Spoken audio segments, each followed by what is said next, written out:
जय हिंद दोस्तों, मैं विक्रम आपका भाई आपका दोस्तों आज हम बात करेंगे प्रश्नावली 5.1 के कुछ और क्वेश्चन की।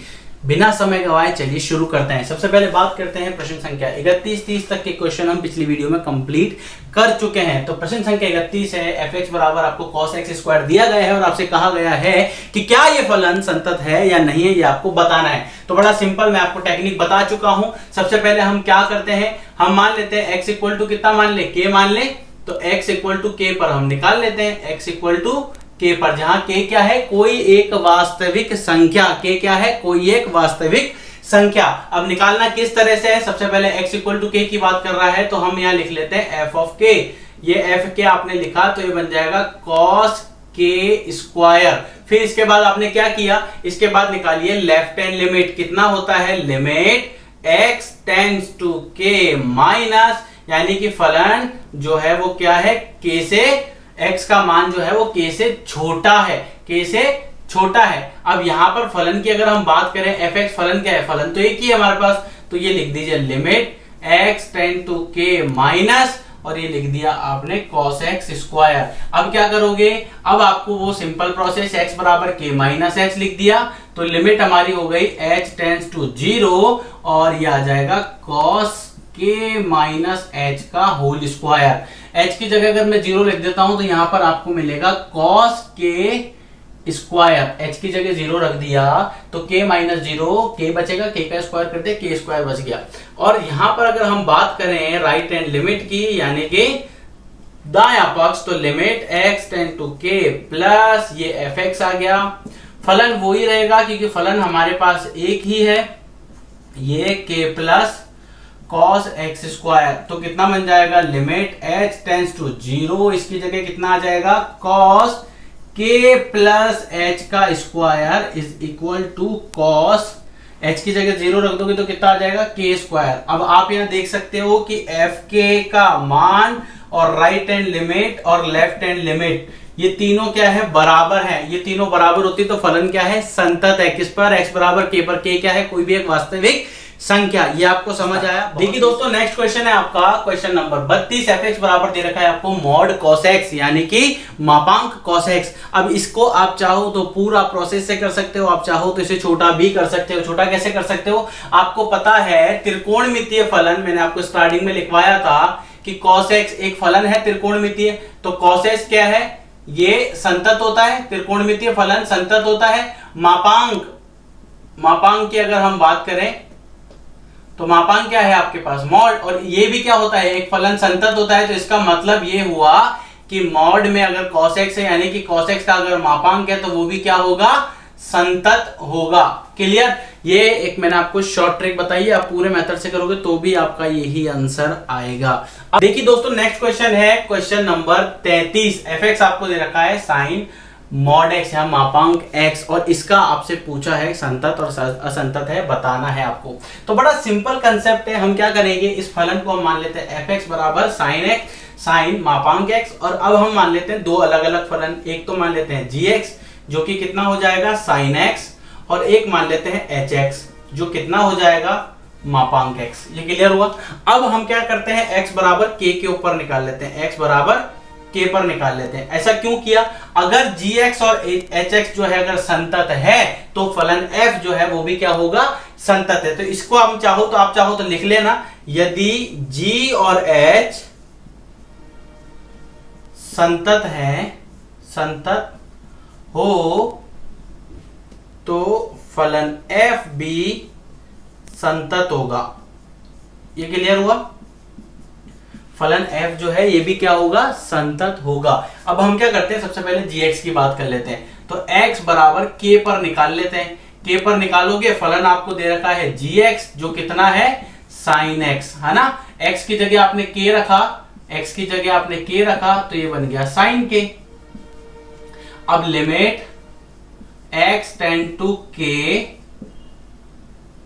gx, ठीक है। अब gx यानी फलन क्या है आपके पास, sin x, x की जगह आपने कितना रखा, k, तो ये कितना बन जाएगा, limit x tend to k, ये बन गया sin x।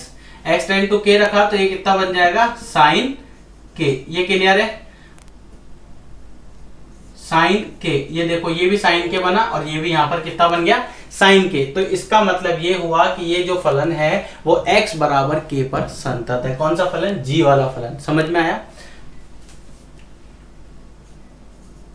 फलन g संतत है। किसके लिए संतत है, k के लिए। अब k क्या है, k कोई भी वास्तविक संख्या हो सकती है, ठीक है।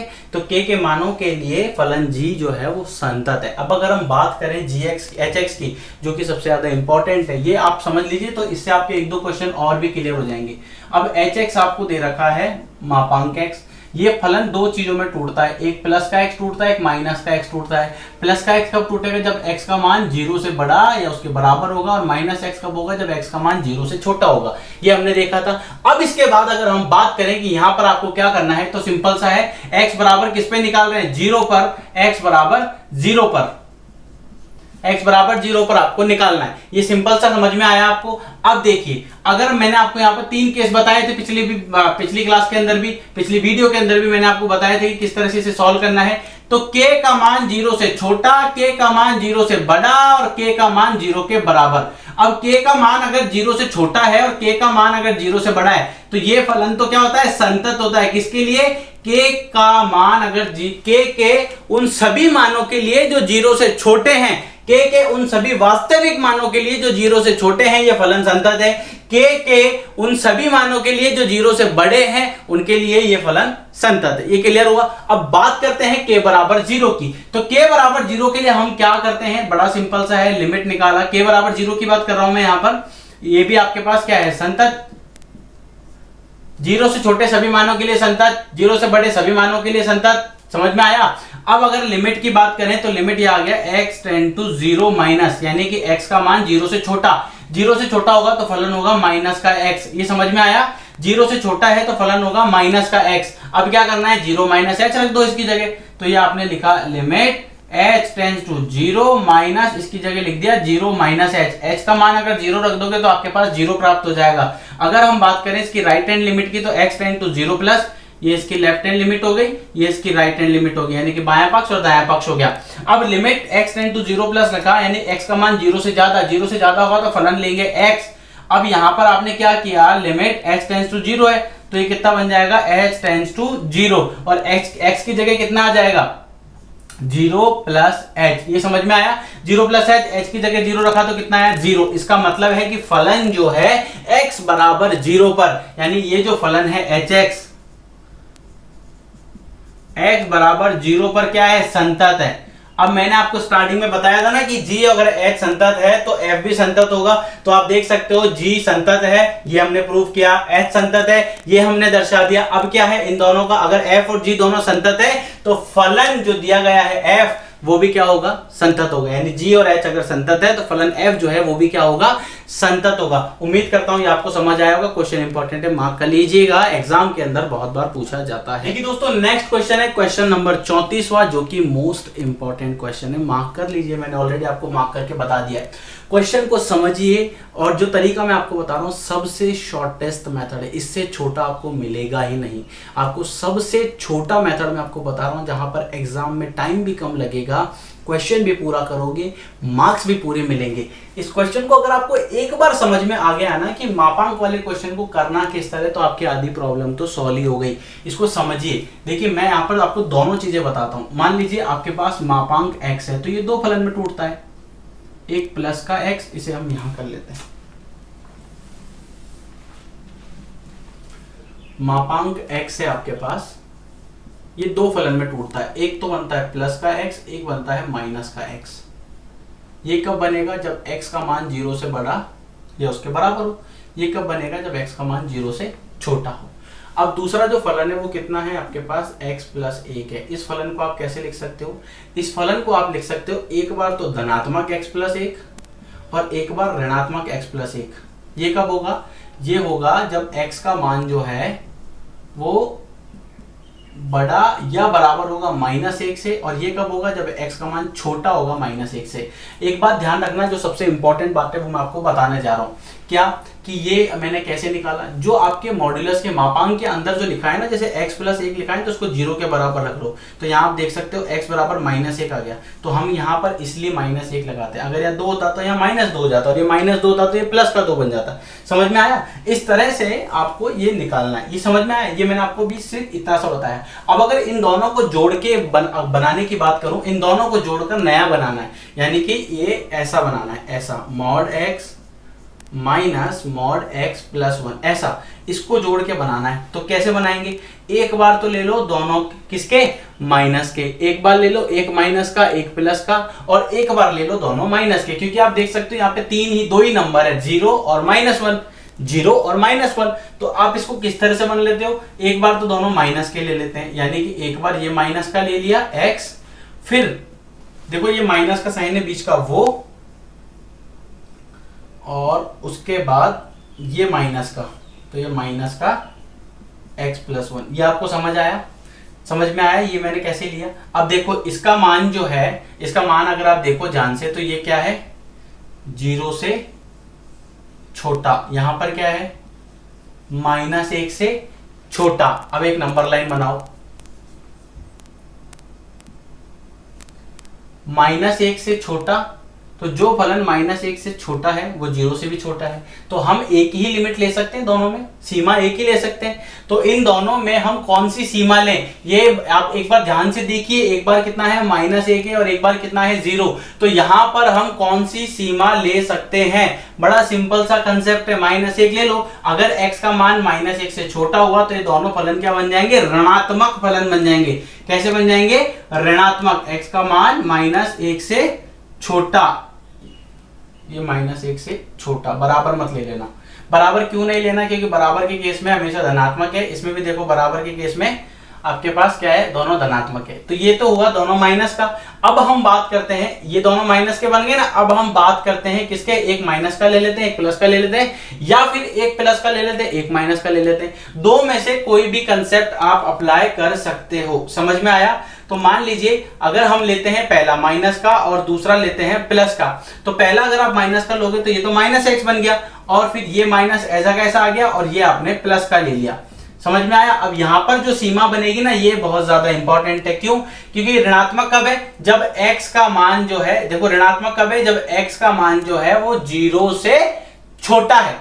x का मान जो है वो छोटा है 0 से। समझ में आया? और ये धनात्मक है, यानी कि x प्लस 1 धनात्मक है। ये कब, जब x का मान -1 से बड़ा हो या उसके बराबर हो, तो x का मान बराबर और या बड़ा -1 से। समझ में आया? और तीसरा वाला ले लेते हैं दोनों प्लस के। जब दोनों ही प्लस के ले लिए तो x का मान कितना है, यहां पर देखो ये तो प्लस का हो गया, फिर ये माइनस, और ये भी हमने ले लिया प्लस का, x प्लस 1।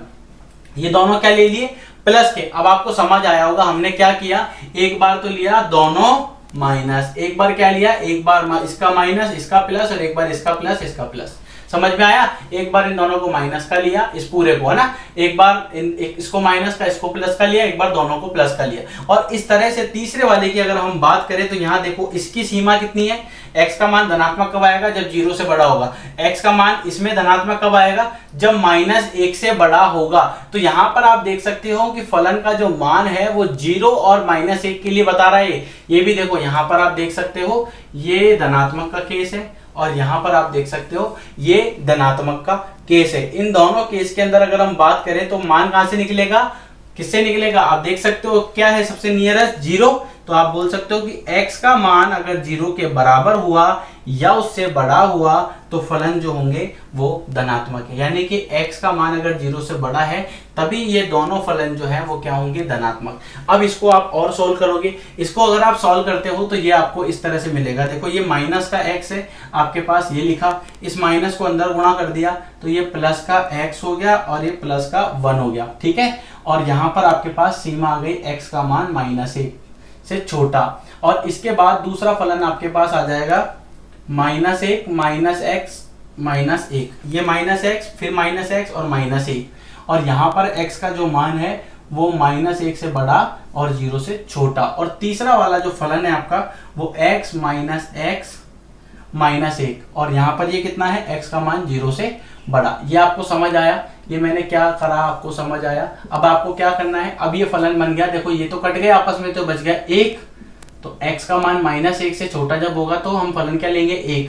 x का मान -1 और 0 के बीच में हुआ तो ये देखो -1 और -x कितना हो गया -2 -2x और -1। और ये कब होगा, जब x का मान -1 से बड़ा या उसके बराबर होगा या 0 से छोटा होगा। और तीसरा फलन जो है ये कितना है, ये तो कट गया, ये कितना है -1। और ये कब होगा, जब x का मान जो है वो 0 से बड़ा होगा। इस तरह से ये पूरा फलन अब जाके आपका क्वेश्चन बना है। अभी तक क्वेश्चन ये दे रखा था, इससे आपको ये बनाना है और फिर उसके बाद सॉल्व करना है। अब आपको किस किस पर निकालना है, आपको सिंपल सा निकालना है x बराबर -1 पर, और फिर निकालना है x बराबर 0 पर। इसको एक बार नोट कर लीजिए और फिर मैं आपको बताता हूं कि किस तरह से आपको इसे करना है। क्लियर?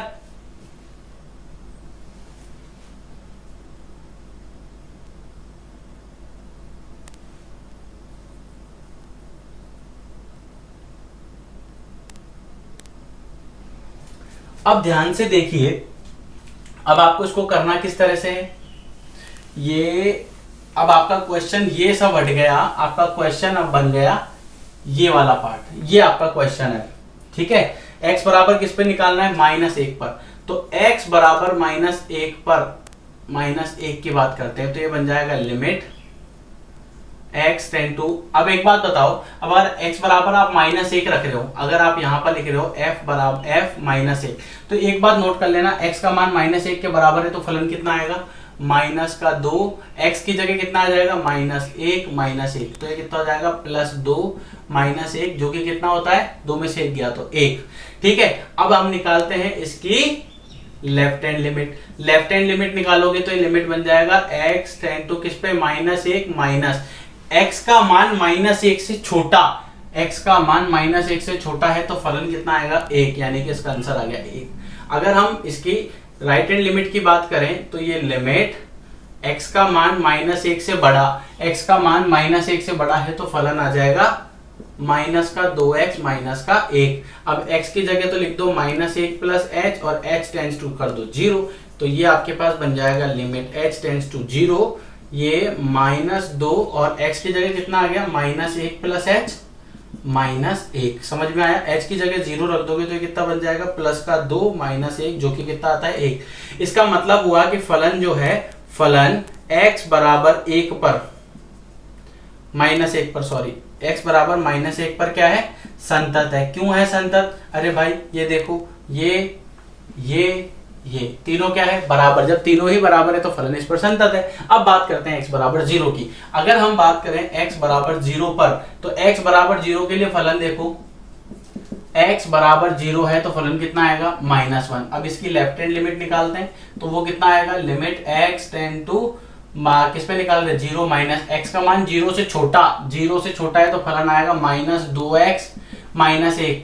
x की जगह तो लिख देंगे 0 माइनस h और h टेंड्स टू कर देंगे 0, तो ये लिमिट बन गया h टेंड्स टू 0। x की जगह मैंने लिख दिया 0 माइनस h लिखा, -1 लिखा। h की जगह अगर मैं 0 लिख देता हूं तो आपके पास कितना आ जाएगा, -1।